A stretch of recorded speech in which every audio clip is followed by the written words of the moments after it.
స్వాగతం. నియోజకవర్గ కేంద్రంలో నేడు ఆకస్మికంగా ఎస్సీ బాలికల వసతి గృహాన్ని సందర్శించి అక్కడి విద్యార్థుల సమస్యలను అడిగి తెలుసుకున్న మక్తల్ నియోజకవర్గ శాసనసభ్యులు వాకిటి శ్రీహరి.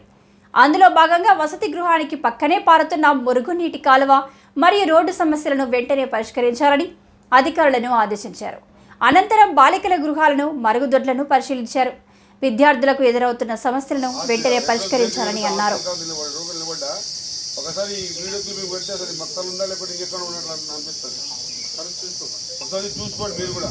ఈ అనంత మీద ఉంటుంది, మేడం వీడియో ఉంటుంది, వచ్చి మీరు చూసిపోయి ఫైనల్ అయిపోవాలా. సాయంత్రం వరకు ఏతన మాట్లాడి ఇది ఖచ్చితంగా డ్రైన్ ఓన్లీ సీసీ మాత్రమే ఉండాలా, వేరే ఎవరికి అక్వైర్ చేయడానికి వీల్లేదు.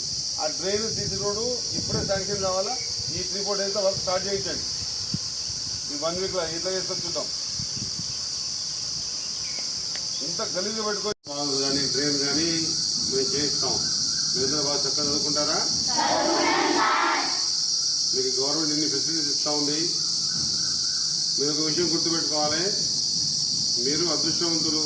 ఎందుకంటే ఇప్పటికీ కూడా ఇంకా ఇన్ని ఫెసిలిటీస్ ఉన్నా కూడా ఇంకా 80% పిల్లలు బయట ఉన్న వాళ్ళు, దాంట్లో 42% పిల్లలు ఇప్పటికి కూడా ఆర్థికంగా చిట్టుకబడి మీలాంటి అవకాశం దొరకక తినక ఉన్న పరిస్థితుల్లోనే స్కూల్కి పోయి వస్తూ ఉన్నారు.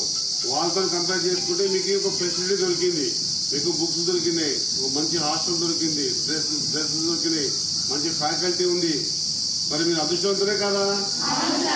అది